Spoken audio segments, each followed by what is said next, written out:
জি ma'am, শোনা যাচ্ছে। Thank you. আচ্ছা, I am surprise to see যে এখানে অ্যাটেন্ডেন্স ইজ ভেরি লো।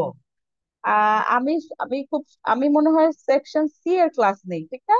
তাহলে সেকশন এ এবং বি, এই দুইটা সেকশনের ক্লাস নেয় হচ্ছে মোখলেস স্যার, ঠিক না? জি ম্যাম। হ্যাঁ।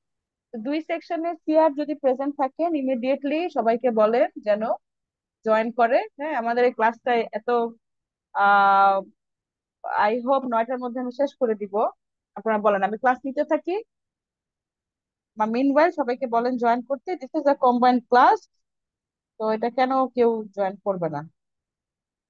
ওকে, আমি ক্লাস নিতে থাকি, ক্লাসের শেষে আমি অ্যাটেন্ডেন্স নিই। Okay ma'am. ওকে।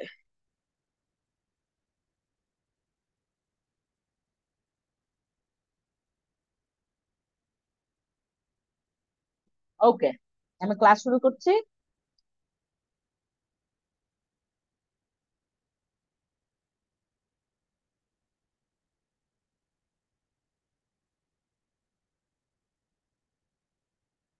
সবাইকে আমার স্ক্রিন দেখতে পাচ্ছেন? ইয়েস ম্যাম, দেখা যাচ্ছে। Thank you. আচ্ছা, আমাদের আজকের ক্লাসের টপিক হচ্ছে ইকোনমিক্স অফ ক্লাইমেট চেঞ্জ। ফ্যানটা বন্ধ করে দেবে। Economics of climate change, okay, very contemporary issues নাওয়াডেজ। কারণ হচ্ছে প্রতিনিয়ত আমাদের নতুন নতুন ন্যাচারাল ক্যালামিটিজ এর সাথে পরিচয় হচ্ছে, আইদার হিট ওয়েভ অথবা অনেক লার্জ স্কেলের সাইক্লোন ও টর্নেডো ইত্যাদি, ঠিক না? তো আমরা আমরা যারা মোটামুটি আমরা খোঁজ খবর রাখি বা লেখাপড়া করি তারা আমরা বুঝতে পারছি যে what is গোয়িং অন। কিন্তু অনেকেই এটা ধরতে পারছে না যে বিষয়টা কি। আমাদের আমলে দেখি নাই, আমাদের দাদাদের আমলে দেখি নাই, why there are some heat waves in countries like us. কেন সৌদি আরবিয়াতে স্নোফল হচ্ছে, এটা আমরা ধরতে পারছি না। তো আপনারা আমার ক্লাসে যারা আছেন, আমরা সবাই মোটামুটি জানি যে this is outcome of the huge climate change over the world. ঠিক আছে? তো এটা খুবই একটা scientific issues. Scientist will bother about that এবং they will try to mitigate the effect of this issue. কিন্তু as a person of business বা ফাইন্যান্সের পার্সন হিসেবে we should have some knowledge, কারণ there are some ways how we can contribute in the climate change. আমরা influence করতে পারি। হ্যাঁ, এবং কোনো কোনো ভাবে আমি এভাবেও বলতে পারি যে we people are liable as well. ঠিক আছে, সেটা কিভাবে আসলে আমরা একটু একটু করে দেখি। একটু দাঁড়ান, আমি একটু অ্যাটেন্ডেন্সটা দেখে নেই কি অবস্থা এখন।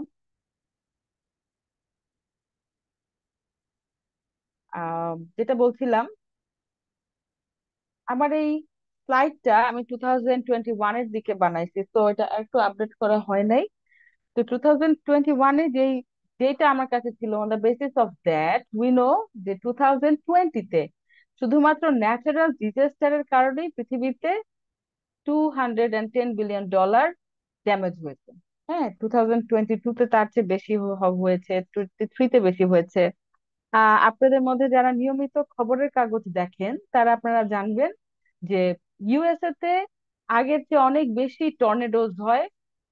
এবং সেই সমস্ত টর্নেডোতে যত বেশি আগে ক্ষয়ক্ষতি হতো এখন তার চেয়ে বেশি হয়। আপনাদের রিলেটিভসরা যদি কেউ দেশের বাইরে থাকে, আপনারা সেই ক্ষেত্রে ইউ ক্যান কানেক্ট যে হেভি স্নোফলের কারণে কিভাবে নিউ ইয়র্কের জনজীবন, নর্মাল লাইফস্টাইল ব্যাহত হয়। ঠিক আছে, এগুলো আগের চেয়ে বেড়ে গেছে। That reason is climate change. এবং আমরা ফাইন্যান্স পিপল কেন আমাদেরকে এই নলেজটা রাখতে হবে, তার কারণ হচ্ছে যে we do have something to do. আচ্ছা, ব্যাকগ্রাউন্ডটা হচ্ছে এরকম যে recently there are some scientific evidence we found that sea level তার যে উচ্চতা ছিল সেটা বেড়ে গেছে।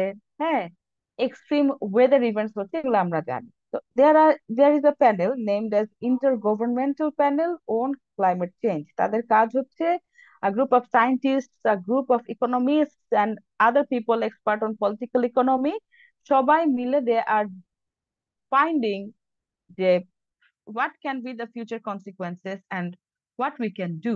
আচ্ছা, এখন আপনাদেরকে আমি বলি যে কিভাবে, কেন আমি বারবার বলতেছি যে উই পিপল যারা আমরা ইকোনমিক্স, ফাইন্যান্স, বিজনেস এগুলোর সাথে রিলেটেড, আমরা কেমনে আবার এটার সাথে কানেক্টেড হইলাম, আমরা কিভাবে লায়াবল হলাম।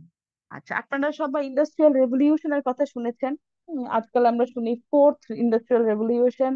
দেয়ার দেয়ার আমরা একদম ফিফথ ইন্ডাস্ট্রিয়াল রেভলিউশনের কাছাকাছি আছি, মানে about to enter in this এরা অ্যাজ ওয়েল। তো প্রথম যে ইন্ডাস্ট্রিয়াল রেভলিউশন হয়েছিল আমরা জানি যে সেটা হচ্ছে স্টিম ইঞ্জিন ইনভেনশনের মাধ্যমে কাজটা হয়েছিল। তো তখন কলকারখানাতে উন্নত মানের ইকুইপমেন্ট ব্যবহারের শুরু হয় এবং অনেক প্রোডাকশন হয়। এবং সেখান থেকে ম্যানেজমেন্ট এবং আদার ডিসিপ্লিন এগুলোর জন্ম হয়, ম্যানেজমেন্ট, মার্কেটিং, এক্সেট্রা এক্সেট্রা, কারণ there was huge production then the before. সেই সাথে নীরবে একটা ঘাতকের মতো এই গার্বেজ অফ দি ইন্ডাস্ট্রিয়ালাইজেশনের একটা ইম্প্যাক্ট গিয়ে পড়ে হচ্ছে কোথায়? ক্লাইমেটে। কেন? Because carbon emission has increased. হ্যাঁ, সেই কার্বন এমিশনের কারণে পৃথিবীর তাপমাত্রা ধীরে ধীরে বাড়তে থাকে। তো আমরা যেহেতু এটা গ্র্যাজুয়ালি হয়েছে এবং স্লোলি হয়েছে, এই বিষয়টাকে ধরতে আমাদের খুব সময় লেগেছে এবং এটার ইম্প্যাক্ট কত ভয়াবহ হবে সেটা আমরা বুঝতে পারিনি। ঠিক আছে?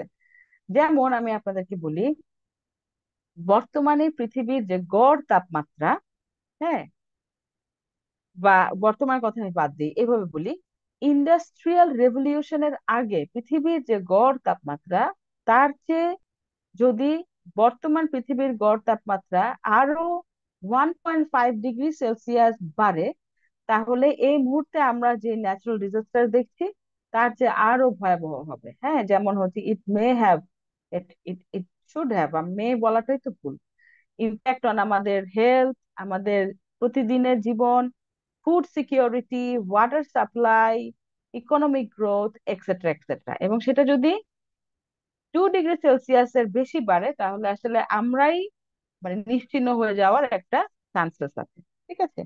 এখন আপনি বলতে পারেন যে ম্যাডাম কেমনে কেমনে হইলো এটা হেলথে, লাইভলিহুডে, ফুডে, সিকিউরিটিতে, এক্সেট্রা। হ্যাঁ, তা আমার পিএইচডির টপিক ছিল ইএসজি। ইএসজি মানে হচ্ছে এনভায়রনমেন্টাল, সোশ্যাল এন্ড গভর্নেন্স।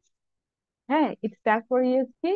আমার আমার অ্যানালাইসিস এর পারপাসটা ছিল যে বিজনেস ফার্মের ইএসজি পারফরমেন্সের উপর বিজনেস ফার্মটির আদার যে ফ্যাক্টরস গুলো আছে সেটা কিভাবে ইনফ্লুয়েন্স হয়, যেমন তার ক্যাপিটাল মার্কেট ভ্যালুয়েশন, তার এজেন্সি কনফ্লিক্ট, তারপরে হচ্ছে ইনভেস্টররা যদি তাদের পোর্টফোলিও ম্যানেজমেন্ট করে ভায়া using their ESG performance, business ফার্মের যে হাই ইএসজি পারফরমেন্স ওয়ালা ফার্ম, লো ইএসজি পারফরমেন্স ওয়ালা ফার্ম, তাদের পারফরমেন্সে কোনো পার্থক্য হয় কিনা, ইত্যাদি ইত্যাদি। ঠিক আছে? তো সেই সুবাদে দেশে আসবার পর ভেরি ন্যাচারালি আই হ্যাভ এক্সপ্লোরড যে বাংলাদেশে রিলেটেড কাজ কি হচ্ছে। হ্যাঁ, যেখানে যেখানে সেমিনার হয়েছে আমি খবর পাওয়া মাত্র সেখানে চলে গেছি।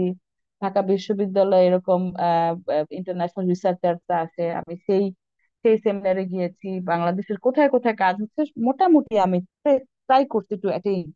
তো সেই সুবাদে আমি দেখেছি যে পিকেএসএফ বলে একটা প্রতিষ্ঠান আছে, সে হচ্ছে ফান্ড করে যে এই যে ক্লাইমেট চেঞ্জ তার ফলে যে আমাদের জনজীবনে যে নেগেটিভ ইম্প্যাক্ট পড়বে সেটা আমরা কিভাবে মিটিগেট করতে পারি। তো সায়েন্টিস্ট, বাংলাদেশের যারা সায়েন্টিস্ট, দে হ্যাভ ফাউন্ড যে আপনারা এখানে বিভিন্ন জেলার লোক আমরা আছি, ঠিক না? তো খুলনা অঞ্চলে যদি কেউ কেউ দাদা বাড়ি নানা বাড়ি এটা থাকে, অথবা আপনারা যদি বেড়াতে যান আপনারা দেখবেন যে ওইখানে ঘের দিয়ে দিয়ে চিংড়ি চাষ হয়। আর একটু ক্লোজার টু দ্য সি যদি আপনি চলে যান দেখবেন লবণের চাষ হয়। তো ওই সমস্ত অঞ্চলে জমির লবণাক্ততা বেশি। ঠিক আছে? এখন তার যেইটুকুতে লবণাক্ততা বেশি হওয়ার কথা, দ্যাটস অল রাইট, বাট তার আগের যে জমিগুলা সেখানেও ধীরে ধীরে জমির লবণাক্ততা বাড়ছে। তাহলে আপনি এখন চিন্তা করেন, যেই সমস্ত ডোমেস্টিক ক্রপ, হ্যাঁ, একটা নর্মাল জমিতে ফলতেছে এখনো, সেই জমিটা যদি তার মাত্রার চেয়ে বেশি লবণাক্ত হয়, তখন ওই জমিতে ইউজুয়ালি আমরা যেটা কালটিভেট করি সেই ফসলটা আর ফলবে না। এই রিলেটেড নলেজ আমার খুবই কম। কথার কথা মনে করেন আমন ধান, আমন ধান যেই জমিতে হচ্ছে সেই জমির ন্যাচারাল স্যালাইনিটির চেয়ে যদি লবণাক্ততা আরো বাড়ে তখন ওই জমিতে আর আমন ধান হবে না। ঠিক আছে? তাহলে দেখেন ফুড সিকিউরিটিতে এটার ইফেক্ট হচ্ছে। যে কৃষক এই জমিটা চাষ করতেছে আমন ধানের বেসিসে, তার নর্মাল জীবনযাত্রা, তার আর্নিংস এ আঘাত আসতেছে। হ্যাঁ, তারপরে এই সয়েল, এই পানি, এই সব কিছু আমার বডিতে ইম্প্যাক্ট ফেলতেছে। আমার পানির সরবরাহ, সুপেয় পানির সোর্সটা লিমিটেড হয়ে যাচ্ছে, এবং ওভারঅল ইকোনমিক গ্রোথে কন্ট্রিবিউশন নেগেটিভলি হওয়ার কথা। ঠিক আছে, এই হচ্ছে ব্যাকগ্রাউন্ড। এখন এগুলো এগুলো সব সায়েন্টিস্টরা বসে বসে আইডেন্টিফাই করেছে। তো আইডেন্টিফাই করে তাদের সাজেশনটা কি? সাজেশন হচ্ছে এই যে গ্লোবাল ওয়ার্ম, সেটাকে আমাদেরকে কমায় ফেলতে হবে।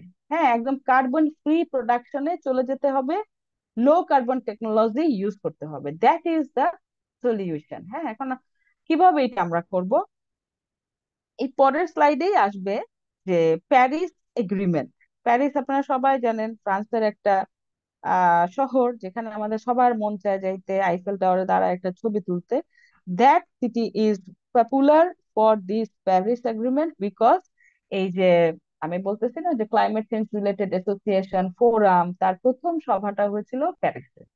সেইখান থেকে সাম কান্ট্রিজ আর আইডেন্টিফাইড যারা হচ্ছে বেশি কার্বন এমিশন করছে, এবং তাদেরকে বলা হয়েছে যে তোমাদেরকে দায়িত্ব নিতে হবে। যাই হোক, এরপর প্যারিস, তারপর আরেকটা শহর, তারপর আরেকটা শহর, গ্লাসগোতে হয়েছিল 2020 সালে, লাস্ট হয়েছে দুবাইয়ে।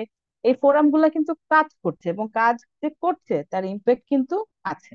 হ্যাঁ, আমি ওয়ান বাই ওয়ান করে বলতেছি। হাউএভার, তা এখন এই পৃথিবীর কম্বাইন্ডলি দায়িত্বটা কি, কিভাবে আমরা পৃথিবীকে সেভ করতে পারবো, সেটার একটা বার দিয়ে দেওয়া আছে যে আহ 2010 সালে যে কার্বন এমিশন হয়েছিল তার 45% লেস কমায় ফেলতে হবে কার্বন এমিশন বাই 2030। হ্যাঁ, and it should reach to net zero around 2050। ঠিক আছে, আচ্ছা, এই নেট জিরো কি জিনিস, এগুলো এগুলো আমি একটু একটু করে বলি আমার মনে হয়, তাহলে আপনাদের বুঝতে সুবিধা হবে। ক্লাসটা তো রেকর্ড হচ্ছে, ঠিক না? তো দিছিলাম।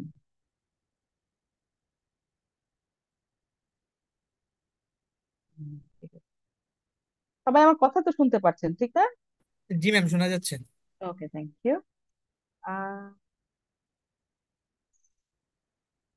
আচ্ছা, আমি একটু করে বলি যে কার্বন এমিশন, একটু আমরা কেউ এখানে সায়েন্সের ব্যাকগ্রাউন্ডের না, আপনাদের মধ্যে দুই একজন হতে পারেন যারা এসএসসি তে সায়েন্স ছিল, আমার তো সেইটাও নাই, তো ওই টেকনিক্যাল টার্ম গুলা খুব ভালো আমি আপনাদেরকে বুঝাতে পারবো না। বাট আমজনতা হিসেবে আমি একটু কমন ওয়ার্ড ইউজ করে বোঝাই, সেটা হচ্ছে আপনারা সবাই জানেন যে প্রোডাকশনের কারণে কার্বন ডাই অক্সাইড নিঃসরিত হচ্ছে, এবং সে তার মাত্রার বেশি নিঃসরিত হলে পৃথিবীর তাপমাত্রাতে আহ কি বলে তাপমাত্রা ইনক্রিজ করে। ঠিক আছে, আচ্ছা, সেই যে অ্যামাউন্টটা গ্লোবালি আমরা পার ইয়ার কার্বন এমিশন করতেছি, সেই অ্যামাউন্টটা 2030 সালের মধ্যে 45% আমাদেরকে কমায় নিয়ে আসতে হবে। হ্যাঁ, আপনি আর আমি তো পারবো না, সারা পৃথিবীর সবাইকে মিলে সেটা করতে হবে। আরেকটা হচ্ছে net zero, very popular term. Net zero মানে হচ্ছে আপনি যদি 5% গ্লোবাল ওয়ার্মিং এর কারণ হন, তাহলে এমন কিছু আপনাকে করতে হবে যেন 5% গ্লোবাল ওয়ার্মিং কমে যায়, বা 5% কার্বন এমিশন যদি আপনি করেন, 5% কার্বন এমিশন কমাইতে হবে, এরকম কিছু একটা আপনি সিস্টেম করবেন। যেমন মনে করেন আমরা যদি গাছ লাগাই, এটা একটা কমন কমন একটা সেন্স আপনার আমার আমাদের সবার আছে, যে বৃক্ষরোপণের মাধ্যমে তাপমাত্রাকে মিনিমাইজ করা যায়। একই সাথে যদি মাইনিং করা হয়, coal mining or gold mining, তাহলে কিন্তু এই মাটির নিচ থেকে তাপ উপরে উঠে আসে এবং পৃথিবীতে তাপমাত্রা বেড়ে যায়। তো মাইনিং এর ক্ষেত্রে we need to be very careful. সাগরের কিন্তু তাপ শোষণের ক্ষমতা অনেক বেশি। তো এই যে বললাম একটু আগে যে আমি জিনিসটা খুব ক্লিয়ার করতে পারবো না, কিন্তু সামহাও সাগরের যে তাপ শোষণ ক্ষমতা বেশি, এটা যেন সে প্রপার ওয়েতে করতে পারে, scientist can make ways to do that, এই সমস্ত আর কি। ঠিক আছে, আচ্ছা, রিলেটেড কিছু কথা বলে আমি পরের নেক্সট স্লাইডে যাচ্ছি। সেটা হচ্ছে পৃথিবীতে এই মুহূর্তে সবচেয়ে বেশি কার্বন এমিশন করে কারা? হ্যাঁ, ইউএসএ, ইন্ডিয়া অ্যান্ড চায়না। ঠিক আছে, and European union as well. তো তাদেরকে বেশি বেশি করে দায়িত্ব নিয়ে কাজটা করতে হবে। এখন আপনি যদি বলেন ম্যাডাম বাংলাদেশে তো তাহলে গাছ লাগানো উচিত, এই করা উচিত, সেই করা উচিত, অবশ্যই আমাদের গাছ লাগানো উচিত। বাট এটা আমাদেরকে মনে রাখতে হবে যে আমাদের ন্যাশনাল পলিসি কি হইতে হবে। আমাদের ন্যাশনাল পলিসিতে we should not focus on reducing carbon emission, কারণ কার্বন এমিশন আমরা আসলে করি না বেশি একটা, 0.5% পৃথিবীতে। রাদার ইম্প্যাক্টটা আমাদের উপর বেশি। হ্যাঁ, আমাদের সি লেভেল রাইজ হইলে বাংলাদেশের নিম্নাঞ্চল ডুবে যাবে, অনেক বন্যা হইতেছে, আপনারা নিশ্চয়ই খেয়াল করছেন, ন্যাচারাল ক্যালামিটিস আমরা রেগুলারলি ফেস করছি, ইত্যাদি ইত্যাদি। ঠিক আছে, তো আমাদের চ্যালেঞ্জটা হচ্ছে এই যে ক্লাইমেট চেঞ্জ হচ্ছে, তার সাথে অ্যাডজাস্ট করা হচ্ছে আমাদের main challenge. Okay okay, let we see the next slide. আচ্ছা, এই ছবিটা দেখি। এটা হচ্ছে hurricane Maria attacked and the Caribbean islands of Dominica. হ্যাঁ, বার্বাডোস বলে একটা কান্ট্রি আছে, এই ছবিটা প্রবাবলি বার্বাডোসের। হ্যাঁ, ঝড় হয়েছে, দেয়ার আর গার্বেজেস অন দিস আইল্যান্ড। তো বার্বাডোসের, আপনারা এই স্লাইডটা আমি দিয়ে দিব, আমি দিয়ে দিছি ইনফ্যাক্ট ইয়েতে, আহ, কি বলে এটাকে, সেকশন সি এর গুগল ক্লাসরুমে আমি দিয়ে দিয়েছি। ওকে, তো ওইখান থেকেও নিতে পারেন। আপনাদের সাথে তো গুগল ক্লাসরুমে আমার কোনো সম্পর্ক নাই, সিআর কে ফরওয়ার্ড করে দিতে পারি। কেমনে করব বলেন তো? ম্যাম আমরা সিআর থেকে বলে নিয়ে নিব, সেকশন সি এর যে ওকে, সিআর আছে ওর থেকে বলে নিব। হ্যাঁ, ওকে, শিল্পী মনে হয়, না নীলা, সেকশন বি এর সিআর, তার হোয়াটসঅ্যাপে আমি এটা পাঠিয়ে দিব, ওর ইমেল করে দিব। ওকে, বার্বাডোসের প্রাইম মিনিস্টার মিয়া মটলে, হ্যাঁ, সে এখন ক্লেম করতেছে যে রিচ কান্ট্রিকে, যে why you are throwing this garbage to my yard. হ্যাঁ, এবং বলতেছে যে এখন আইসা আমার এই গার্বেজ যে আমার উঠানে তুমি ফেলছো, এগুলো এখন ক্লিন করে দাও। ঠিক আছে, আর কেউ কি কারো কথা শুনবে? একটু আগে আপনাকে আমি যে বললাম, USA, China, India, European union.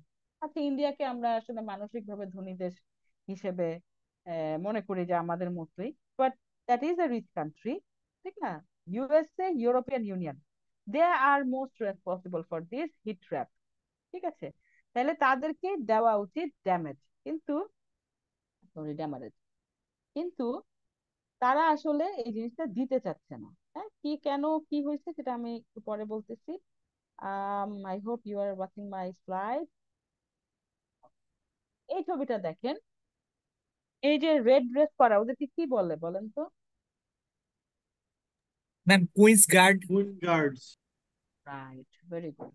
They are queen's guard or royal guard. তাদের ডিউটি ইউজুয়ালি থাকে হচ্ছে বাকিংহাম প্যালেস। হ্যাঁ, তো they are very formal, Buckingham প্যালেসের everything is too much formal. ঠিক আছে, ইউজুয়ালি আমরা নানান রকমের নাটক সিনেমায় দেখেছি যে whatever the situation is surrounding there, তারা আসলে নড়াচড়া করে না আনটিল তাদেরকে অর্ডার করা হয়, ঠিক না?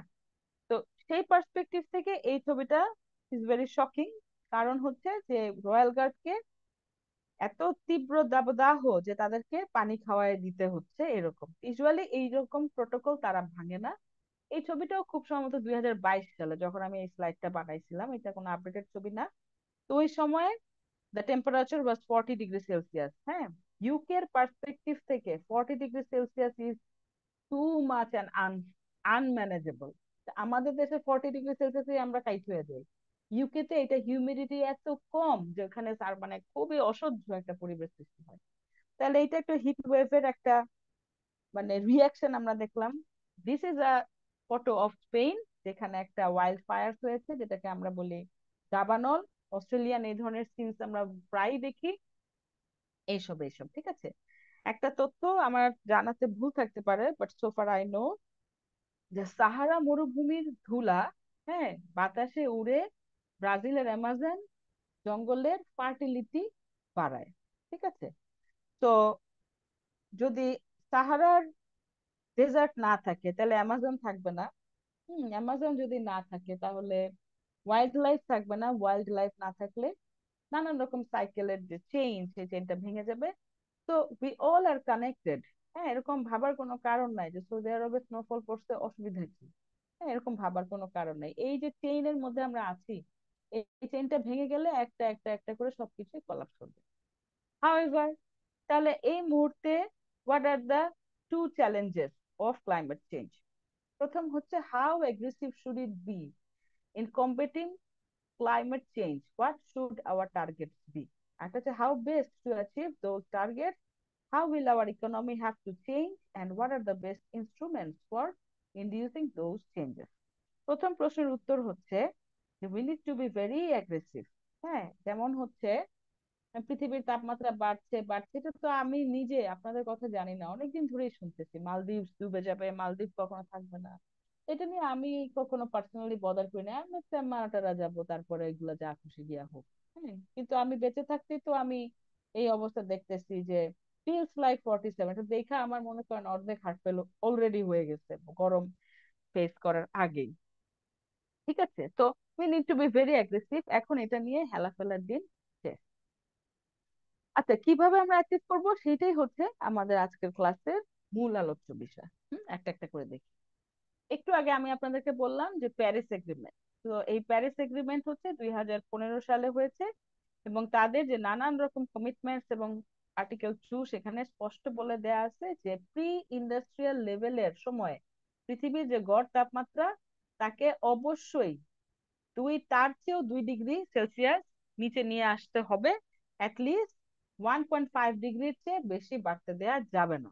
হ্যাঁ, এবং বাকি ডিসকাশন আমি আসলে আগেই করে ফেলছি, তো আমি সময় নষ্ট করব না। ওই যে 2050-এর মধ্যে এগুলো সেগুলো করে ফেলতে হবে, আদারওয়াইজ আমাদের যে major living system like energy, transport, cities and land সবকিছু কলাপস হয়ে যাওয়ার কথা।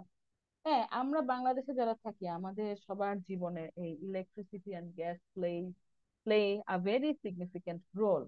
কিন্তু এই ইলেকট্রিসিটি না থাকলে এবং গ্যাস না থাকলে আমরা এখনো মনে করি যে মনে হয় আমরা মারা যাব। মারা যাওয়া যেতে পারে, যদি মনে করেন হসপিটাল উইল কলাপস, রোগীরা সার্ভাইভ করতে পারবে না, এমার্জেন্সিতে you can't drive your car, অনেক হ্যাম্পার হবে। কিন্তু আমি নিজে যেটা এক্সপিরিয়েন্স করেছি সেটা হচ্ছে আহ যারা নর্দার্ন কান্ট্রিজ আছে, যেমন আমার নিজের এক্সপিরিয়েন্স হচ্ছে আমি ইউকে তে থেকেছি, সেইখানে এই যে এনার্জি সিস্টেম কলাপস এটা একটা মানে বিভীষিকা। কেন?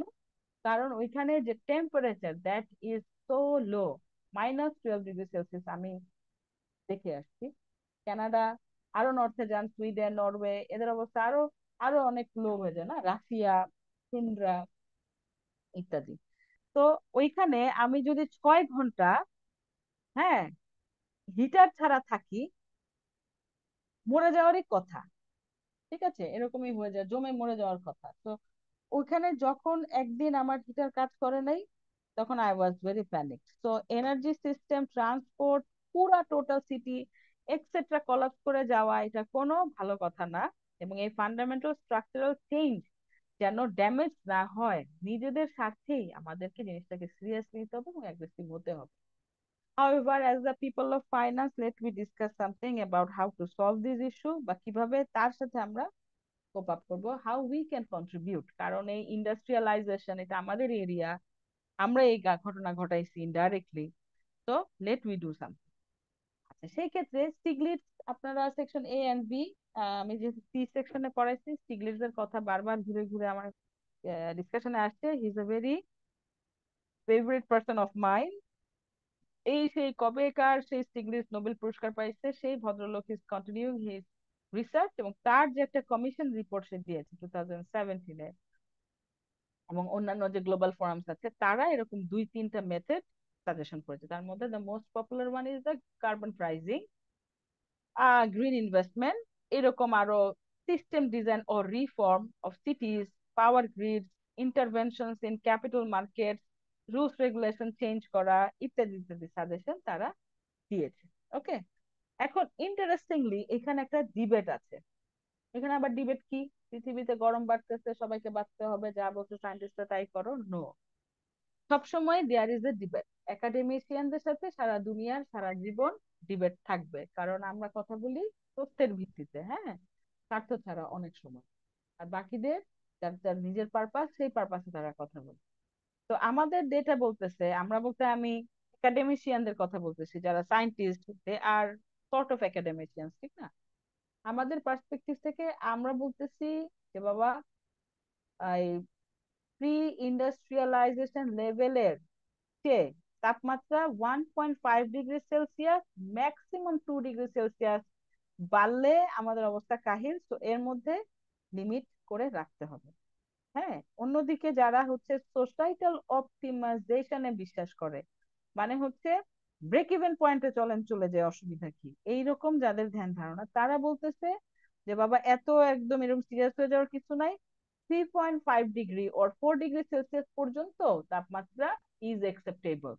হ্যাঁ, এখন সায়েন্টিস্টরা বলতেছে যে না, there is a chance of catastrophe. তারা বলতেছে যে তারপরেও ব্রেক ইভেন পয়েন্টের মতো একটা উইন উইন সিচুয়েশন হবে, so let us increase up to 3.5 to 4 degree Celsius, এরকম এরকম ডিবেট একটা চলতেছে। যাই হোক, গ্লোবালি ম্যাক্সিমাম মানুষ এটাকে একসেপ্ট করে নাই, এবং আমরা যারা গ্লোবাল ফোরামে আছি, গ্রিন এগ্রিমেন্ট বা যা যা ফোরাম আছে আর কি, সবাই বলতেছে যে না, আমরা তোমাদের এই কথা মানি না। আচ্ছা, তাহলে কি করতে হবে? একটাই উপায়, সেটা হচ্ছে যেই যেই কনসার্ন কান্ট্রি, তাকে তাকে ফর্মাল অর লিগাল অ্যাকশনস নিতে হবে টু স্টপ দ্যাট। ঠিক আছে? আচ্ছা, একটা হচ্ছে কার্বন প্রাইসিং। এটা কি? একটা মিনিট, হ্যাঁ।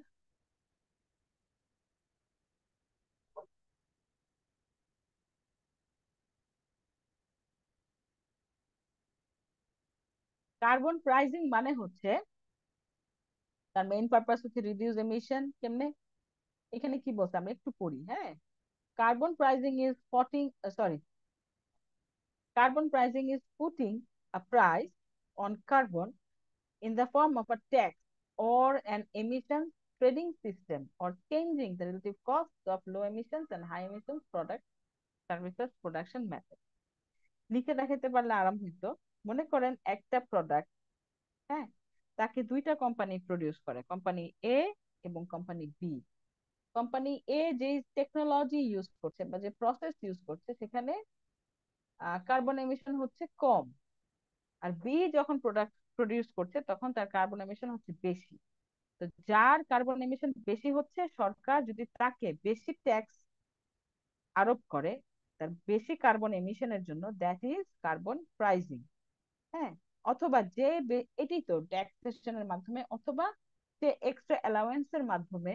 হ্যাঁ, আপনি যদি কার্বন এমিশন বেশি করতেই হয়, আপনার প্রোডাক্টটাই এরকম, তাহলে you have to provide extra allowance to the government.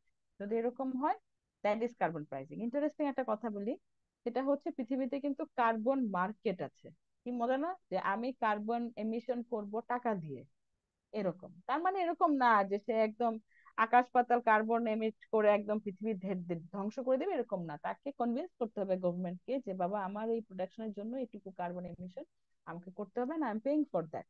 Sarkar allow করলে then you can do that. যেমন ইন্ডিয়াতে কার্বন মার্কেট আছে, হ্যাঁ। পৃথিবীর সবচেয়ে বড় কার্বন মার্কেট হচ্ছে চায়নাতে। তো বিষয়টা এরকম, depending on the structure of N industry or the sector, এই এই কার্বন প্রাইজিং ইজ অ্যালাউড, এবং কমন প্রাইস করা যাবে না। দেখেন পৃথিবীতে নানান রকম দেশ, তার নানান রকম এবিলিটিস, তার সরকারের স্ট্রাকচার এক এক রকম। তো কান্ট্রি টু কান্ট্রি এই ফিসটা বা ট্যাক্সেশনটা উইল ভ্যারি। ওকে, আচ্ছা, কি বলতে দেখি তো, একটু রিকল করি।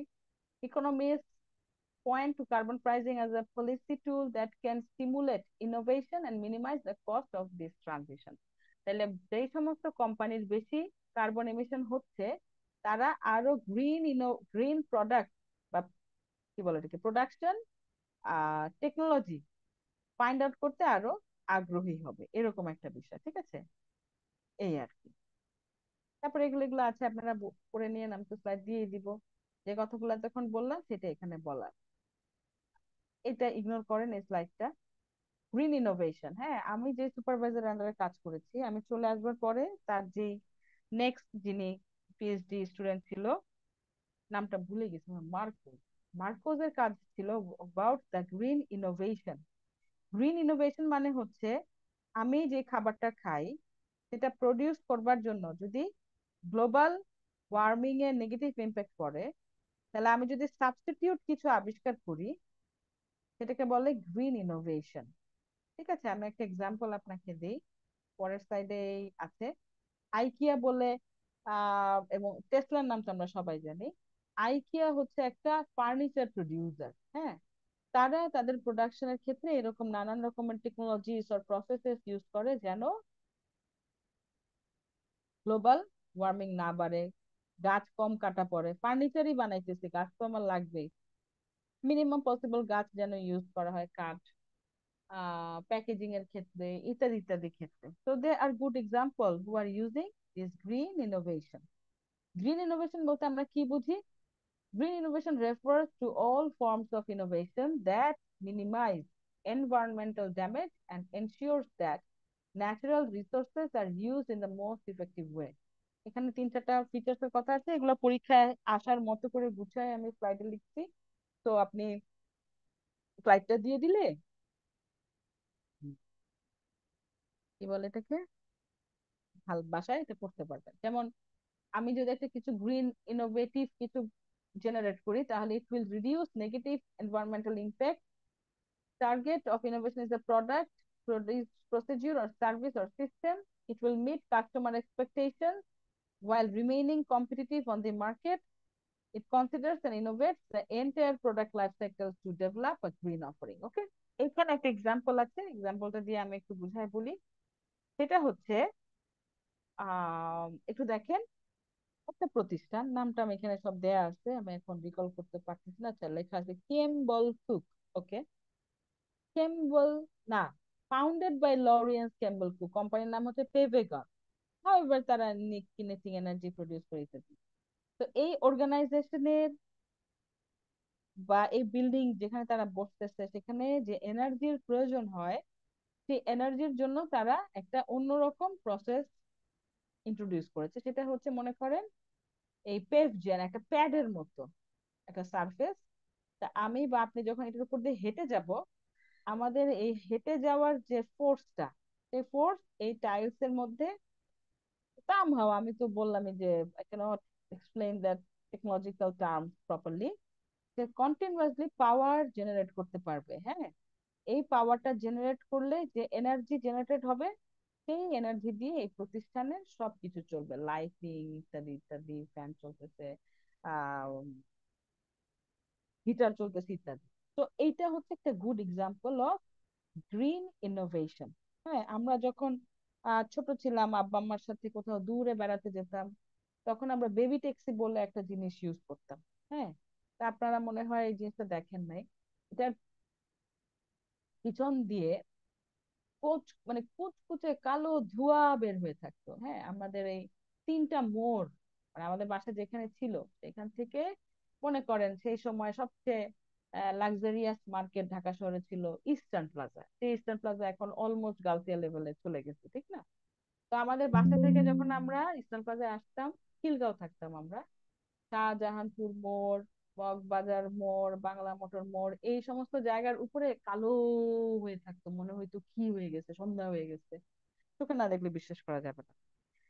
তারপরে এটাকে চেঞ্জ করে দেয়া হয়েছে। তো চেঞ্জ করে যেই অল্টারনেটিভ সিস্টেমটা দেয়া হয়েছে, এটা লং টার্মে খুব ভালো হয় নাই। গ্রিন যে সিএনজি আমরা ইউজ করি, তাতে আমরা সবই গ্যাস খেয়ে ফেলছি, বাট হাউএভার এই টেকনোলজিটা চেঞ্জ করার কারণে ওই সমস্ত মোড়ে অ্যাটলিস্ট ওই কালো কালো ধোঁয়াগুলা আমরা এখন আর দেখি না। হ্যাঁ, কিন্তু এটা মেবি গ্রিন ইনোভেশন, বাট এটা লঞ্জিভিটিটা বা কনসিকুয়েন্সেসটা ভালো হইলো না, কারণ ওই সিএনজি চালাইতেও ওই যে গ্যাস উত্তোলন করতেছেন, তাতেও কিন্তু ন্যাচারের খুব একটা ভালো কিছু প্রবাবলি হয় না। ঠিক আছে, আবার এখানে আরেকটা এক্সাম্পল আছে, সেটা আমাদের এখন আপাতত দরকার নাই। আচ্ছা, এখন the suggestion from the finance people. হ্যাঁ, যে how can green innovation B achieved. প্রথম কথা, গ্রাজুয়ালি চেঞ্জ আনতে হবে, কোনো কিছুকেই র্যাপিড চেঞ্জ করাটা খুব বুদ্ধিমানের কাজ না। যেমন, এই আপনারা আমার কথা মন দিয়ে শুনতেছেন না, আমি একা একা ভেদর ভেদর করতেছি? না না ম্যাম, শুনতেছি। Okay. আচ্ছা, যেমন শ্রীলঙ্কান যে ইকোনমিক কলাপস হলো, আমরা জানি বাই দিস টাইম অনেক সাবজেক্ট আপনারা পড়ে ফেলছেন। তার মধ্যে বিভিন্ন রকম কারণ আছে, যে বেশি ইম্পোর্ট বেসড হয়ে গেছে, চিনি, কাগজ, কলম, এই সেই বাচ্চার গুঁড়া দুধ সবই ইম্পোর্ট করে আনতেছে। They are the island, that is the reason. Tourist based economy, loan based, অনেক কিছু আছে। একটা কারণ হচ্ছে সেই দেশের যে সরকার, তারা অ্যানাউন্স করে দিয়েছিল এরকম যে নেক্সট ইয়ার থেকে বা এরকম, আমি এটাকে মনে মনে করে বলতে পারতেছি না হঠাৎ করে, যে এই 1-2 বছরের মধ্যে উই উইল বি অর্গানিক, মানে আমাদের যে ফার্মিং আছে, হ্যাঁ, এগ্রিকালচার সেক্টর আছে, সবকিছুর মধ্যে আমরা অর্গানিক হয়ে যাবো 1-2 বছরের মধ্যে। তো আপনি যখন ড্রাস্টিক্যাল একটা চেঞ্জ চলে আসবে তখন ওটার আউটকাম তো আপনাকে পেতে হবে। তো ওইটাও কিন্তু একটা মেজর রিজন ছিল, হ্যাঁ, যে খাদ্যতেও তাদের কেন এত ঘাটতি দেখা দিয়েছিল। হ্যাঁ, আমি নামটা মনে করতে পারতেছি না, ইন্ডিয়ার একটা স্টেট হবে, আমাকে দেখে বলি না, এই তথ্যটা প্রায় আমি ক্লাসে বলার সময় কেন মনে করতে পারি না। একটা সেকেন্ড আমাকে সার্চ করে বের করতে দেন।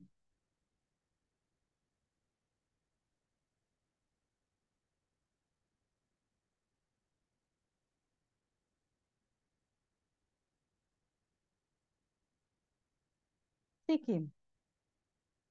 হ্যাঁ, সিকিম হচ্ছে the first and fully organic state in India.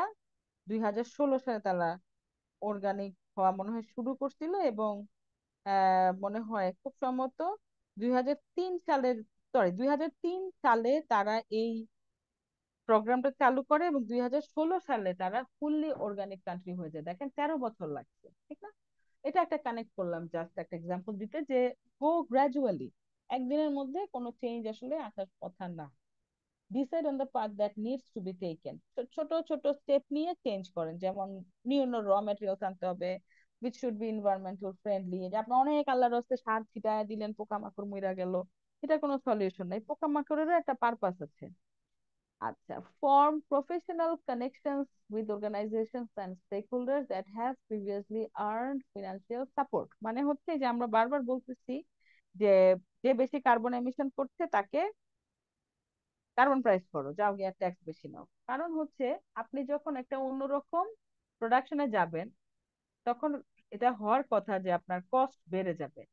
খামাখা আমি কস্ট বাড়াইতে যাব কেন? ঠিক না? আমার নদীর পাড়ে কারখানা, নদীর মধ্যে ফেলাই দিয়ে গিয়া সব ময়লা, আবার এটা ম্যানেজ করতে গিয়া 2 কোটি টাকা খরচ করার দরকার কি?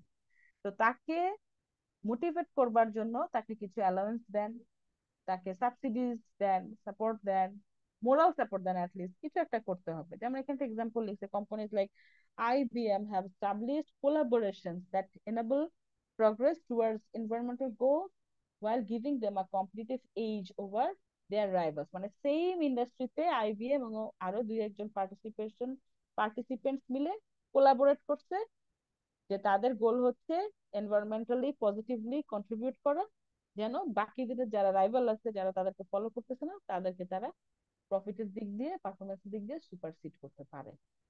Rewrite the companies rules to gain a strategic advantage. আমরা জানি, আপনারা যারা স্ট্র্যাটেজিক অ্যাডভান্টেজ কোর্স পড়েন না, আপনারা থার্ড ইয়ার স্টুডেন্ট, ফোর্থ ইয়ারে পড়বেন, যে গোলস মিশন এগুলো এগুলা খুব প্রপারলি লিখতে হয়, লেখার জন্য লিখলাম টাইপ না। তো সেগুলোকে রিশেপ করেন যেন আপনার এমপ্লয়িজরা এটা বুঝতে পারে, যেভাবে কাজ করতে হবে, কাস্টমার যেন এটাকে ভ্যালু করে। ওকে, এখন কথা হচ্ছে, যদি বিষয়টা এত ইজি হইতো, তাহলে কেন সবাই ফলো করছে না, বা ফলো করলেও কেন সবাই সাকসেসফুল হচ্ছে না? একটা সেকেন্ড, হ্যাঁ, আমি একটু আসতেছি, একটু পজ দিয়ে।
নয়েজ করো না, নয়েজ করো না।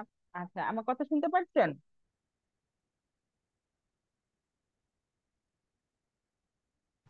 ম্যাম এখন শুনতে পাচ্ছি। আচ্ছা, হ্যাঁ, আমি একটু মিউট দিয়ে চলে গেছিলাম। হ্যাঁ। আচ্ছা, এখন বলি যে কেন এই গ্রিন ইনোভেশন সবসময় সাকসেসফুল হচ্ছে না। এখানে কয়েকটা কারণ আছে। ইনোভেটিভ কিছুই কাজ করা এত সহজ না। ঠিক আছে, যেমন মনে করেন 2007 সালে হচ্ছে স্মার্টফোন যেটা সেটা ইন্ট্রোডিউস হয়েছিল। 2007 সালেই কিন্তু এটা ফাট করে পপুলার হয়ে যায় নাই, সময় লাগছে, ঠিক না? আচ্ছা, এর আগেও যে সেল ফোন বলে আমরা যেটা বলি, বাংলাদেশের পার্সপেক্টিভ থেকে সিটি সেল প্রথম আনছে, তখন কি এটা খুব পপুলার হয়ে গেছিল? না। কারণ কি, প্রথম দিকে সবকিছু যেটা লঞ্চ হয় সেটার দাম খুব বেশি থাকে এবং তার কিছু লিমিটেশন থাকে। তো আস্তে আস্তে গ্রাজুয়ালি যখন অন্য পার্টিসিপেন্ট এই ইন্ডাস্ট্রিতে আসে, তারা হচ্ছে মোর কারেক্ট প্রোডাক্ট নিয়ে আসে এবং মাস প্রোডাকশনের কারণে, ইকোনমিজ অফ স্কেলের কারণে সেটার দামও কমে যায়। হ্যাঁ। যেমন আমি যদি বলি যে সেলফোন, সেলফোন আমাদের বাসায় কখনো আমরা দেখি নাই, আমার পরিচিত কারো রেয়ারলি, খুব যদি কেউ ব্যবসায়ী ট্যাবসায়ী হয় তাদের হাতে আমি দেখছি কিনা আমার মনে পড়তেছে না। কিন্তু আস্তে আস্তে আমি যখন আপনাদের মতো স্টুডেন্ট সেকেন্ড ইয়ারে পড়ি, সেই সময় আমার আব্বা আমাকে একটা মোবাইল ফোন, সেলফোন কিনে দিছে। এটা ছিল মনে হয় কোন কোম্পানি, রবি। সিমের দাম 14,000, সেটার দাম 16,000। তো কত গেল, 30,000 টাকা। ঠিক আছে, এই কথা শব্দ করো না মা, আমি ক্লাস নিচ্ছি। 30,000 টাকা, হ্যাঁ। তো 30,000 টাকা অনেক টাকা, বাট তখন আমার আব্বার পক্ষে এটা ম্যানেজেবল ছিল। কিন্তু সিটি সেল, হ্যাঁ, এই 1.5-2 লাখ টাকার মোবাইল, তারপরে গ্রামীণ ফোনও সেই সময়, এগুলো এগুলো আমাদের পক্ষে সম্ভব ছিল না। এবং সিটি সেলের যেটা টেকনোলজি ছিল, that was Rim system, that was not seem. হ্যাঁ। রিম মানে হচ্ছে it is inbuilt in the set, সেটের মধ্যে জিনিসটা ইনবিল্ট আছে, আপনি চাইলেও, চাইলে আপনার মন চাইলেও কালকে একটা নতুন সেট ইউজ করলেন, সেটা হবে না। ঠিক আছে, তো সিম, রিম থেকে এই গ্রামীণ ফোন এবং রবি, রবি তখন নাম ছিল এয়ারটেল, তারা সিম সিস্টেম আনছে। এবং আরো টেকনোলজিক্যাল বেনিফিট থাকতে পারে, I am not clear, but that was a new technology. এবং দাম কমে গেছে, তা হাতে হাতে মোবাইল চলে গেছে। এখন তো আমি শেষে 40-45 টাকা দিয়ে সিম বেচছে, এরকমও কোম্পানিজ আছে, ঠিক না? এই আর কি। তো যে কোনো পার্সপেক্টিভ থেকে যে কোনো ইনোভেশন সবসময় যে সাকসেসফুল হবে তা না, ফেলিওর হওয়ার চান্সই বেশি। কারণ ইনোভেটেড প্রোডাক্টটার কোনো মানে ভুল থাকতে পারে, দাম বেশি থাকতে পারে এবং ওই প্রোডাক্টের ডিমান্ডও কম থাকার সুযোগ আছে। যাই হোক, তাহলে গ্রিন ইনোভেশনের ক্ষেত্রেও ব্যারিয়ার গুলো অলমোস্ট সেম। এক নাম্বার হচ্ছে ল্যাক অফ আর্জেন্সি। হ্যাঁ, যে এই সেন্সটাই আমার কাছে নাই যে সামথিং গ্রিন শুড বি ইনোভেটেড। আমার এই মানে কমন সেন্সই নাই। আমার যা আছে ময়লা ফালাও নদীতে, আমি বুঝতেছি না যে বাবারে, আমি না হয় কোটি কোটি টাকা আর্ন করলাম, এটা আমার নাতিকে তো আরো ডাবল কোটি কোটি টাকা দিয়ে পৃথিবীতে তাহলে সার্ভাইভ করতে হবে, এই সেন্সই আমার নাই।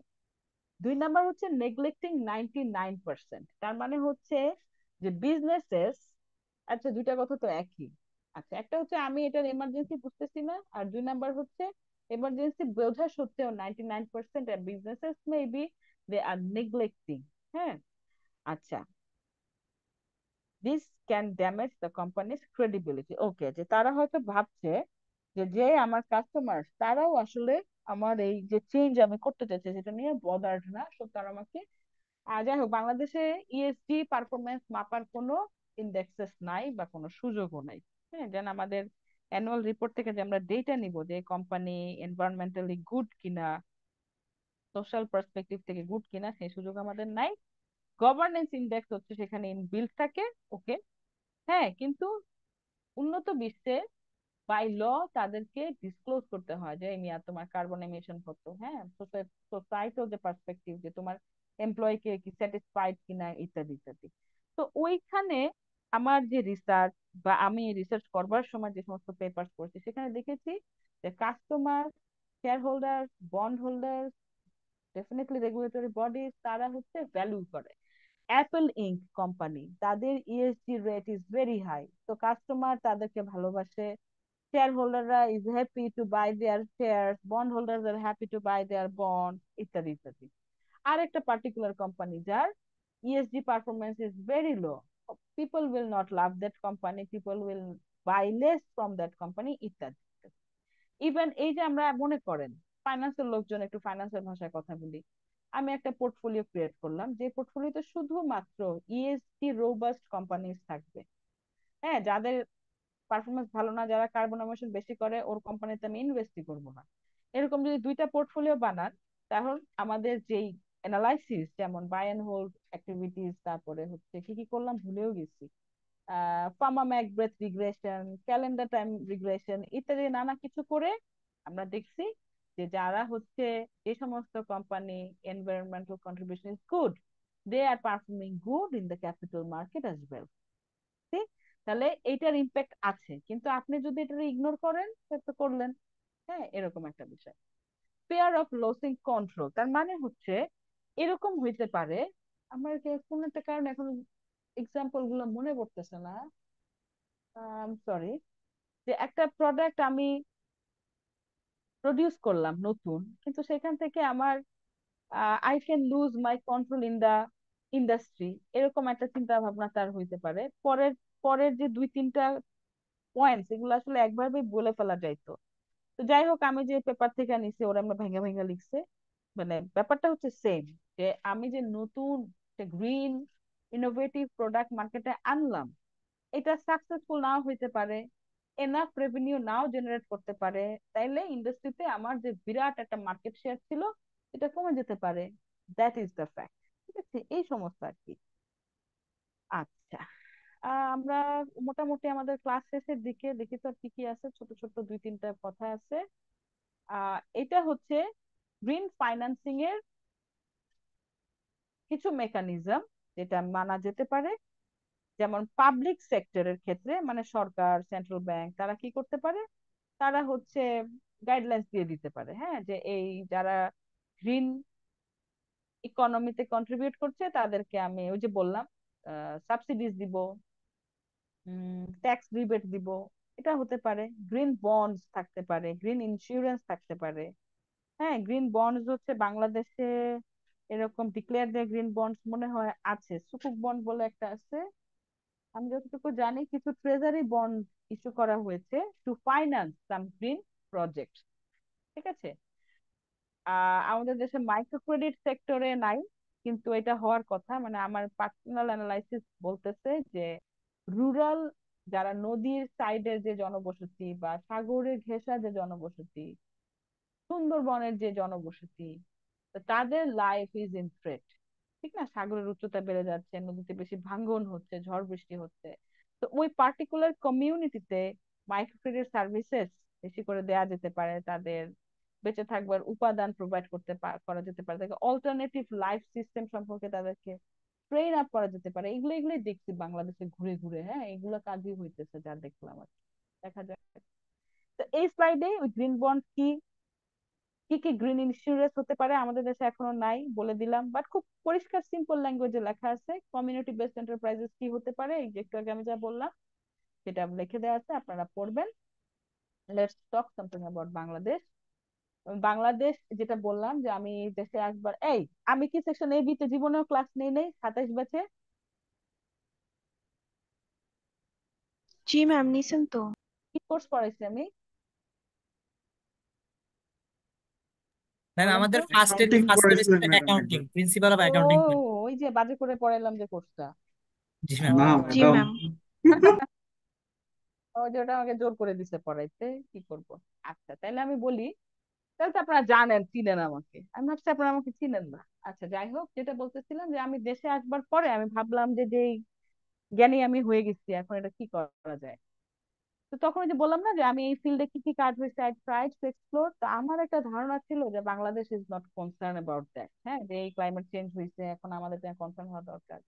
আমি এরকম ভাবছিলাম, কিন্তু আই ওয়াজ সো সারপ্রাইজ যে বাংলাদেশ ইজ রেডি, তারা আসলে জানে। হ্যাঁ, আমি বিভিন্ন মন্ত্রণালয়ের ওয়েবসাইটে গেছি এবং আই ফাউন্ড যে যে এটা যেটা টাইটেলে লেখা আছে, Bangladesh climate change strategy and action plan, খুবই robust action plan and change. কতটুকু বাস্তবায়ন হবে এটা পরে, এটা তো আর একার উপর না, সবার উপর, এটা কম্বাইনলি আমাদের সবাইকে, আমি আপনি আমজনতা যা আছি সবাই মিলে কাজটা করতে হবে, কিন্তু least they realize the art and they are doing something.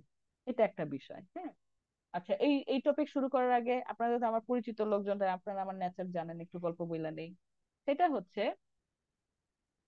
আহ যারা এই যে কোস্টাল এরিয়াতে আমরা আছি, বাংলাদেশ, মালদ্বীপ, ক্যারিবিয়ান আইল্যান্ড, তারপরে প্যান প্যাসিফিক আইল্যান্ড, আমরাই তো রিস্কে, ঠিক না? যে পৃথিবীর সমুদ্র পৃষ্ঠের উচ্চতা বেড়ে যাবে, আমরা ডুবে যাব, কি হবে রে, এরকম একটা অবস্থা। বা অতিরিক্ত গরমে দাবানল হইতেছে, কি হবে, এরকম আমরা পুয়ার হয়ে যাব, আমাদের প্রোডাকশন কমে যাবে, ইকোনমিক গ্রোথ স্ট্যাগনেন্ট হয়ে যাবে, আমরা কি করব?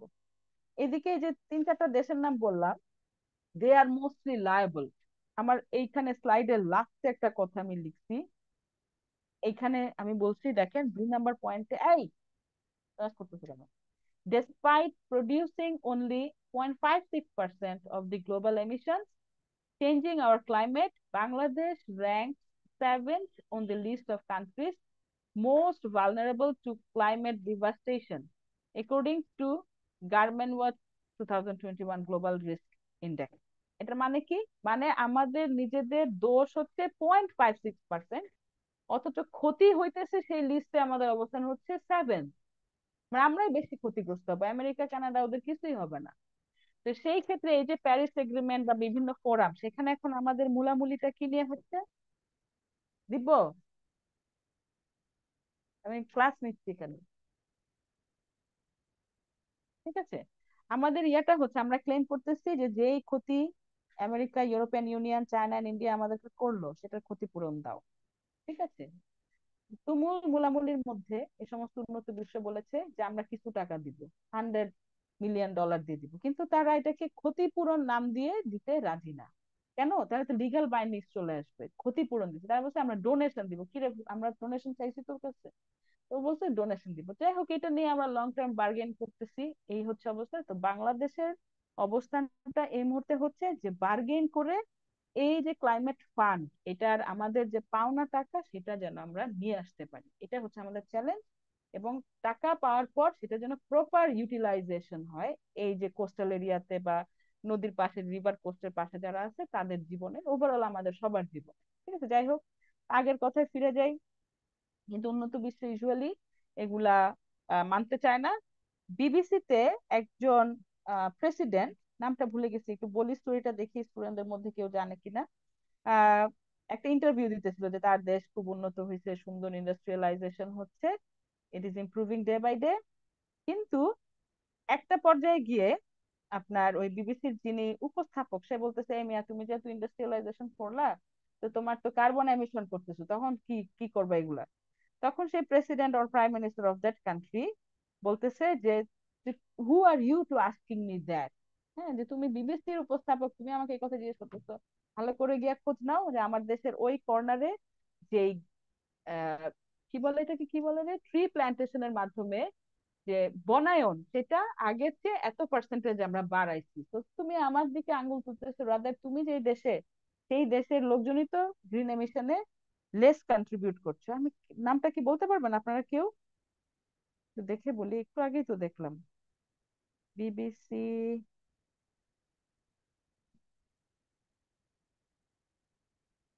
প্রবাবলি গায়ানার প্রেসিডেন্ট ছিল। গায়ানা, রাইট রাইট, হ্যাঁ, মনে থাকে না একটু, আনকমন নেম তো, গায়ানার প্রেসিডেন্ট। তখন বকা টাকা দিচ্ছে, আর কি করবে বিবিসি। পরে এই ইন্টারভিউটা 2-3 দিন চলার পরে মানে উইথড্র করছে তারা। হ্যাঁ, এরকম মানে তারা নিজেরা দুনিয়ার আকাজ করতেছে, যুদ্ধ টুদ্ধ লাগায় ব্লেম করতেছে আমাদেরকে, এই। যাই হোক, স্টোরিজ অফ, এখন পড়াশোনার কথা বলি। বাংলাদেশে যাই হোক, we do have a strategy and action plan. হ্যাঁ, সেখানে আমাদের অ্যাকশন প্ল্যানে we have prioritise the disaster management. হ্যাঁ, যে ডিজাস্টারের রিস্ক কিভাবে কমানো যায়, রিস্ক আপনি কেমনে কমাবেন, মানে ঝড় যদি হয়েই যায়, what you can do, but লসটা যেন মিনিমাইজ হয়। লো কার্বন ডেভেলপমেন্ট, ওকে, যদিও আমরা কম করি, তাও যতটুকু করি ততটুকু না করি, টেকনোলজিক্যাল ট্রান্সফার যেন হয়, ইত্যাদি ইত্যাদি। আপনারা সবাই জানেন যে আমাদের import is export is concentrated on RNG, ঠিক না? এটাই আমাদের প্রাণ, রেডিমেড গার্মেন্ট সেক্টর। তো এই রেডিমেড গার্মেন্ট সেক্টরে আপনারা জানেন যে রানা প্লাজার পরে একটা খুব ব্যাড রেপুটেশন হয়ে গেছিল। তো সেই মার্কেটকে আমরা আবার সার্ভাইভ করাইছি, এবং আরো যেন উন্নত বিশ্বে আমরা অ্যাকসেপ্টেবল হই, সেজন্য এই গ্রিন কন্ট্রিবিউশনে যেন আমরা মোর এই প্রোডাকশন প্রসেস যেন লেস কন্ট্রিবিউট করে মানে কার্বন এমিশনে, এই জন্য বিভিন্ন রকমের রুলস পলিসিস নেওয়া আছে, এবং আমাদের মোটামুটি ম্যাক্সিমাম আরএমজি হচ্ছে এখানে খুব ভালো পারফরমেন্স থাকে। হাউএভার, তাহলে ক্লাইমেট চেঞ্জ অ্যাকশন প্ল্যানে বাংলাদেশের জন্য উই হ্যাভ ডিটারমাইন্ড 6 পিলার। একটা হচ্ছে ওই যে বললাম ফুড সিকিউরিটি, ঠিক না?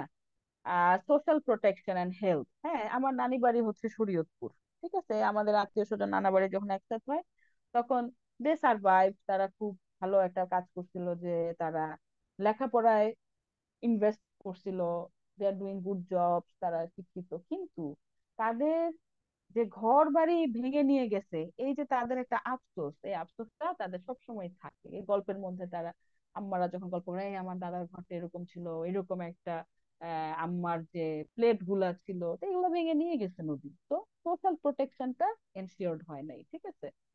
আচ্ছা, এগুলা যেন প্রোটেক্ট করা যায়। আচ্ছা, comprehensive disaster management, that is highly highly কি বলে হাইলাইটেড ইন আওয়ার কান্ট্রি। যেমন আমরা যখন ক্লাস 3-4-এ পড়তাম, তখন আমরা আম, কত সালে একটা খুব বড় ঘূর্ণিঝড় হয়েছিল, চিটাগাং ওয়াজ মানে একদম ডিভাস্টেড হয়ে গেছিল। তো এখন কিন্তু মৃত্যুর হার অনেক কমে গেছে। হ্যাঁ, আপনি কি করতে পারবেন? আপনি কি কারো ঘর বাড়ি সেভ করতে পারবেন? পারবেন না। লিস্ট এই মানুষটা যেন মারা না যায়, হ্যাঁ, যে আশ্রয় কেন্দ্রে চলে গেল, প্রপার ফুড পাইলো, মেডিসিন পাইলো, এটাকে আপনি ডেভেলপ করতে পারবেন। ইনফ্রাস্ট্রাকচার, আচ্ছা ওই সমস্ত এলাকার ঘরবাড়ি কেমন হবে, সেই রকম একটা কি বলে গাইডলাইন্স দেওয়া যেতে পারে। যেমন যে সমস্ত এলাকা ফ্লাড বেশি হয়, সেই সমস্ত এলাকায় যদি আপনি কখনো যান, বন্যা বেশি হয়, পানি বেশি উঠে যায় নদীর পাড়ে, দেখবেন ঘরগুলা খুঁটি দিয়ে দিয়ে উঁচা করে বানাইছে। আমি এরকম আমার একটা এক্সপিরিয়েন্স আছে একটা চর অঞ্চলে যাওয়ার। হ্যাঁ, শুকনা ধুলা বালি, ধুলা ধুলা ধুলা, তার মধ্যে উঁচু উঁচু ঘর। তা আপাত দৃষ্টিতে মনে হয় হবে যে কেন, এখন পানি নিচে ছিল দেখে। যখন নদীতে পানির ফ্লো বাড়বে তখন তো তাকে সার্ভাইভ করতে হবে। আচ্ছা, আমাদের করতে হবে যেটা, সেটা research and knowledge management as well. হ্যাঁ, শুধুমাত্র গ্লোবাল নলেজ আমাকে কেউ ওই এনজিও, অক্সফাম, অ্যাডাব ওরা এসে দেওয়া যাবে হবে না, লোকালিও আমাদেরকেও রিসার্চ করতে হবে। যেটা হচ্ছে এই যে একটু আগে বললাম যে পিকেএসএফ ইজ ফান্ডিং, এবং এই যে এগ্রিকালচার বেস, আমাদের দেশে আমি যেটা দেখলাম যে আমাদের এগ্রিকালচার বেসটাকে খুব সুন্দর রিসার্চের মাধ্যমে আমরা আপডেট করছি। ওই দিনও দেখলাম যে একবার ধান রোপণ করলে বলে 5 রকমের চাল হবে, আরে কি মজা, ঠিক আছে? তো এইগুলো আমাদের কন্টিনিউ করতে হবে। Mitigation and low carbon development, একটু আগেই বললাম যে আমাদের কন্ট্রিবিউশন হচ্ছে 0.56%, কিন্তু ওইটাও যেন কইমা অ্যাটলিস্ট আমরা একটা গুড রেপুটেশন আনতে পারি। সো আরএমজি সেক্টরকে আমরা এভাবে গাইডলাইন দিই। Capacity building and institutional strengthening, তার মানে হচ্ছে যারাই লোকাল অথরিটিজ আছি আমরা এগুলোর সাথে কানেক্টেড সবাই আমরা, আমাদের যেন প্রপার ট্রেনিং থাকে যে এই যে কনসিকুয়েন্সেস গুলো হবে, এই যে গরম বাড়তেছে, এই যে ঝড় হবে, সবাই আমরা এফেক্টেড। বাচ্চার স্কুল বন্ধ হয়ে গেছে, আপনাদের স্কুল ইউনিভার্সিটি কলাপস করতেছে, আপনারা যারা হলে আছেন কষ্ট করতেছেন, আমরা যারা যে যেখানে আছি, এই যে 24 ঘন্টা এসির মধ্যে থাইকা আমার তো নিউমোনিয়ার মতো হয়ে গেছে, হাঁপানি রোগীর মতো হয়ে যাচ্ছি ডে বাই ডে। ঠিক আছে, বাইরে গিয়ে যে দাঁড়াবো এই সাহস তো পাই না। হ্যাঁ, এইগুলাকে গ্রাজুয়ালি আমাদেরকে মানে ট্রেন আপ করতে হবে, নিজেদেরকে অল্টারনেটিভ খুঁজে বের করতে হবে, এই আর কি। এই স্লাইডটাতে আমি এগুলো আগেই বলে ফেলছি যে কি হয়েছে পৃথিবীতে, কি করতে হবে, কি লস হয়ে গেছে ইত্যাদি। এই প্যারিস এগ্রিমেন্ট এটা পড়তে হবে না, হ্যাঁ, আপনাদের সিলেবাস হচ্ছে এইটুকু। এখন আমি স্লাইডটা একটু অফ করি। আহ একটা ম্যাটেরিয়ালস আছে, এটা কই রাখছি কি জানি, একটু দাঁড়া একটু দেখি।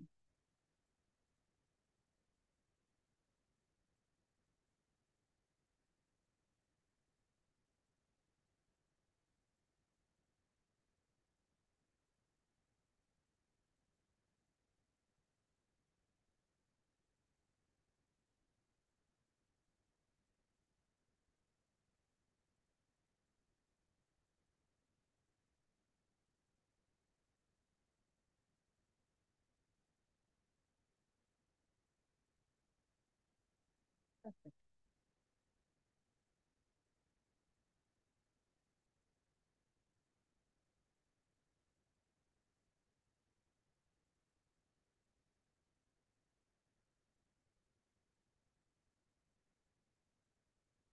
দেখতে পাচ্ছেন একটা রিপোর্ট?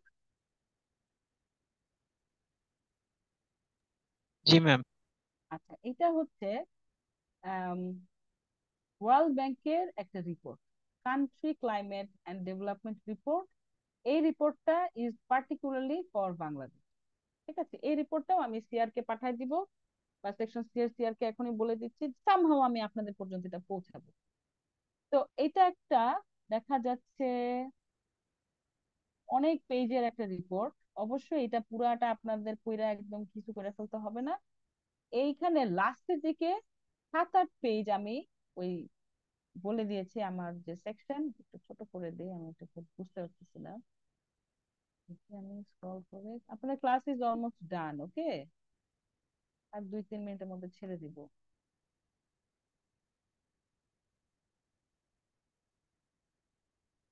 দেখেন, এই যে ফিফথ যে টপিকটা আছে, বিটুইন টু, এর আগে হচ্ছে সব টেকনিক্যাল কথা, এত কিছু আপনার যদি জানার আগ্রহ থেকে আপনি পড়েন পরীক্ষার জন্য।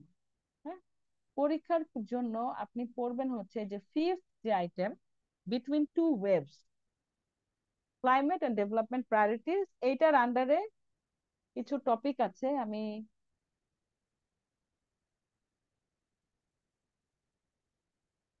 বলে দিব।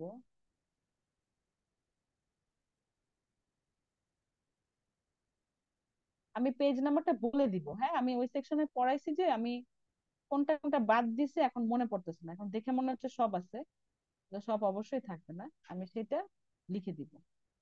ওকে, তো সেইটা আপনাদের সিলেবাসে থাকবে। এখানে যে অনেক টার্ম, টেকনোলজিক্যাল অর টেকনিক্যাল যে টার্মস আছে অবশ্যই আপনি পড়বেন না। যেমন মনে করেন প্রশ্ন আসলো, মনে করেন কথার কথা যে what Bangladesh can do to decarbonization co benefits and spill over, এখানে হাইলাইট করে দিছে যে they can follow a clean air program, হ্যাঁ, which can reduce the carbon emissions while improving health outcomes। অবশ্যই এই যে রিডিউসিং, এগুলোর ভিতরের কথা এত কিছু আপনার দরকার নাই। হ্যাঁ, তারপরে they can, Bangladesh can invest in skills development which can accelerate the climate transition and with positive economic spillover। এখান থেকে পয়রা যদি বুঝেন 2 লাইন লিখলেন, good drainage or water supply, water ইত্যাদি। what can Bangladesh can do for trade competitiveness? It can initiate uh, greening trade which can provide opportunities to boost Bangladesh trade competitiveness। এই paragraph থেকে 2-3 line পড়ে summary করে লিখে দিন এইরকম। so far I can recall সিলেবাসে থাকবে হচ্ছে 5.3 এবং 5.4, আর লাস্টের দিকে এই যে এইগুলা, এইটা হচ্ছে পেজ নাম্বার, আমি এখানে দেখতেই পাচ্ছি না, 61, পেজ নাম্বার 61-এ এখানে একটা প্রায়োরিটাইজেশন ম্যাট্রিক্স আছে। এইটা একটু দেখবেন যেন রিলেটেড কোয়েশ্চেন, মনে করেন আমি যদি বলি যে what is the climate smart special development plan for Bangladesh, আপনি যেন গুছায় আপনার মতো লিখতে পারেন। হ্যাঁ, এরকম এরকম আমি বলবো না কখনো যে পলিসি প্যাকেজ 1-এ কি আছে লেখো, পলিসি প্যাকেজ 2-তে কি আছে লেখো, বাট ওভারঅল একটা ডিসকাশন যে Bangladesh, what is Bangladesh doing, এরকম ডিসকাশন আছে। তাইলে 62 পেজ না, তো মোটামুটি আমার ধারণা সিলেবাস হচ্ছে